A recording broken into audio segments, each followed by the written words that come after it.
In today's video, I'm going to teach you how to make columns and sections in Notion, made easy. We're going to walk through a simple way to turn a basic Notion page into a more organized layout using columns, so you can group related content side by side.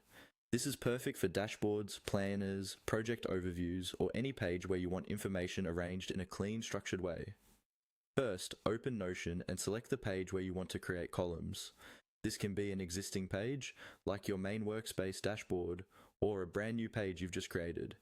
Make sure you're in edit mode, and that your cursor is active somewhere on the page where you'd like your columns to appear. Next, we'll use Notion's built-in command to create columns. On your page, type a /, then start typing the word column. As you type, Notion will show you matching options in a small menu. Look for the option that lets you add columns or a column list. Click that option to insert a new column layout into your page. Once you've added this, Notion will create a section where you can arrange content into multiple columns. You'll usually see an initial layout, and from there, you can choose how many columns you want. Depending on the option you selected, you might see an immediate prompt, or you can simply drag blocks side by side to form additional columns. To adjust how many columns you have, start by adding content blocks like text, to-do lists, headings, or databases. Then, click and hold the handle to the left of any block and drag it to the right until you see a vertical blue line indicating a new column position.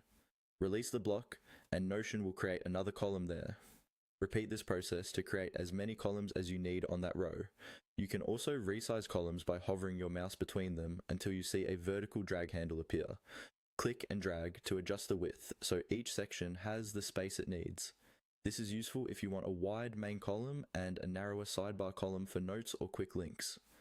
As you build your layout, remember that you can always rearrange blocks, move entire sections, and collapse or expand content to keep your page tidy. Use columns to separate tasks from notes, plans from references, or personal from work items.